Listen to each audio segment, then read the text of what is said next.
Bonjour, comme je vous avais dit dans les vidéos précédentes, je vais vous faire une vidéo pour vous présenter les outils que j'utilise pour la gestion de mon budget par les enveloppes virtuelles. Donc on va pouvoir passer sur la table pour voir tout ça ensemble.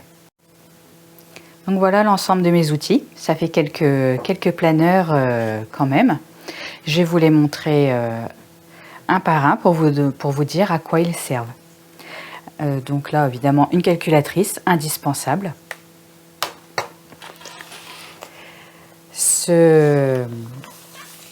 Celui-là, ce planeur, c'est donc mon planeur budget dans lequel je fais mon budget mensuel. Hop. Voilà, donc pour ce mois-ci, donc il a un calendrier où je surligne les semaines de courses et je note que j'ai 4 semaines de courses. Ça m'aide donc à gérer le budget courses. Ici, j'ai un encart de notes où je note, où je me rappelle les factures qui tombent en plus, les factures ponctuelles.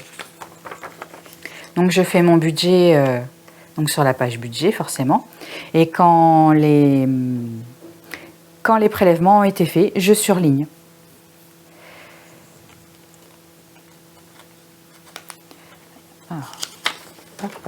Donc là, j'avais la répartition de mes enveloppes, la répartition de mes épargnes. De la même manière que pour les prélèvements, quand j'ai fait les virements sur les épargnes, je les surligne. D'ailleurs, ici, je vois que j'ai oublié de surligner celui-ci. Voilà. Et ici, je note tous les suivis des dépenses. Puisque je suis en virtuel, je paye tout par chèque, rarement quand même, carte bleue ou PayPal. Donc là, c'est la somme totale. Mais il arrive que dans une facture carte, il y ait, par exemple, si je fais mes courses à Carrefour, il va y avoir l'alimentation, mais il y aura peut-être aussi des achats pour la maison. Dans ce cas, ici, c'est le total forcément qui va être prélevé sur le compte et que je coche à chaque fois. Par contre, dans mon petit carnet de suivi de mes enveloppes, je fais les calculs pour chaque enveloppe. Donc là, pour chaque mois, je me suis fait une petite présentation du mois avec le budget par enveloppe. Et puis ensuite, je note donc les dépenses. Là, j'ai été à Carrefour hier. Ça m'a coûté 169,34 € pour l'alimentation. Mais on voit ici qu'en réalité, j'ai payé 188,94 € parce qu'il y avait aussi les fournitures scolaires de mon dernier. Donc, je prends mon tracker rentrée scolaire et donc à la date d'hier, on voit qu'il y avait 19,60 € pour les fournitures de mon dernier. Comme je suis quelqu'un d'assez stressé au niveau de l'argent, je me suis fait un journal de compte.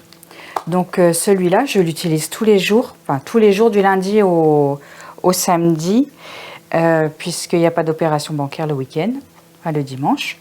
Et tous les matins, je note le solde et ensuite tout ce qui doit être enlevé du compte à l'aide de mon planeur budget et des enveloppes. Et je regarde si le solde à la fin du mois est toujours ce que j'attends qu'il soit. Si ça n'a pas bougé ou dans des proportions minimes, ça va, je suis zen et je peux continuer ma journée tranquille. Donc celui-ci, c'est mon tracker épargne, donc que vous avez vu dans la dernière vidéo avec tous mes trackers. J'utilise donc des faux billets, comme je vous avais dit, achetés sur toutpourlejeu.com, et j'utilise des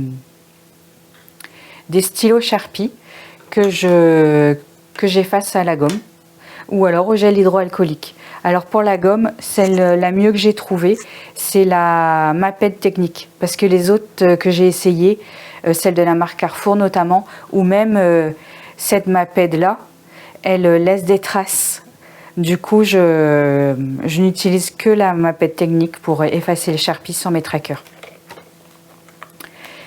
Voilà.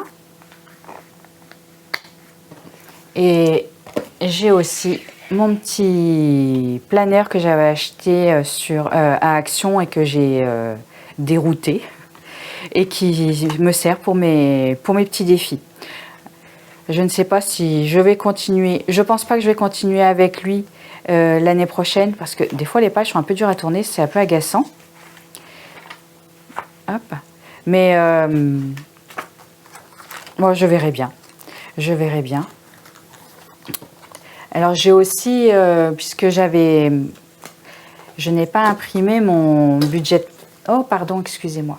Je n'avais pas imprimé mon budget planner en recto verso, ce qui fait qu'il prend énormément de pages, d'autant que, comme vous voyez, tous les mois, il y a une enveloppe zip parce que je garde les tickets de caisse. Après chaque achat, je mets le ticket de caisse dedans. Ça me permet de vérifier si sur mon compte, j'ai un doute de ce qui se passe ou si sur mes enveloppes, le total n'est pas celui que j'attends, je vérifie dans mes tickets de caisse. Et puis j'ai pu faire aussi un comparatif des prix entre janvier et août. C'était intéressant et bon, pas terrible. Donc j'ai ajouté celui-là. Celui-là, il concerne mes économies. Donc tous les mois, je l'utilise pour noter, pour faire le bilan de mes économies. L'année prochaine, ce sera plus comme ça parce que ça prend beaucoup trop de pages et c'est pas nécessaire.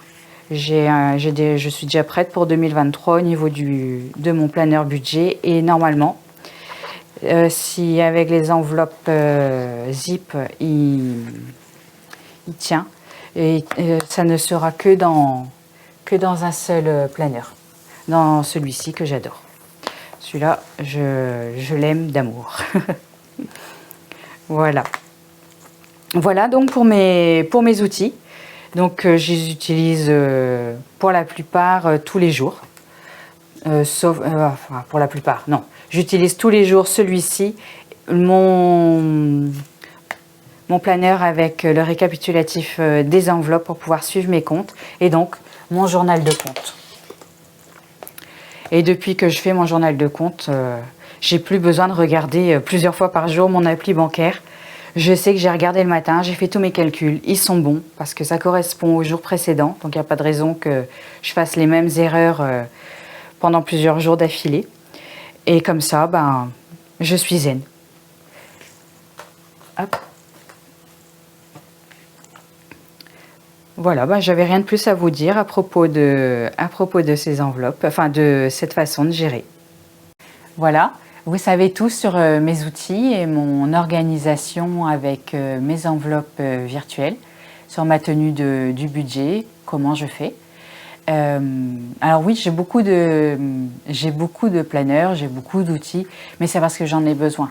J'ai besoin d'être rassurée par rapport aux histoires d'argent, parce que j'ai une relation à l'argent qui est un peu compliquée. Ce qu'on avait traversé par le passé, enfin, ça remonte, mais ça laisse des traces.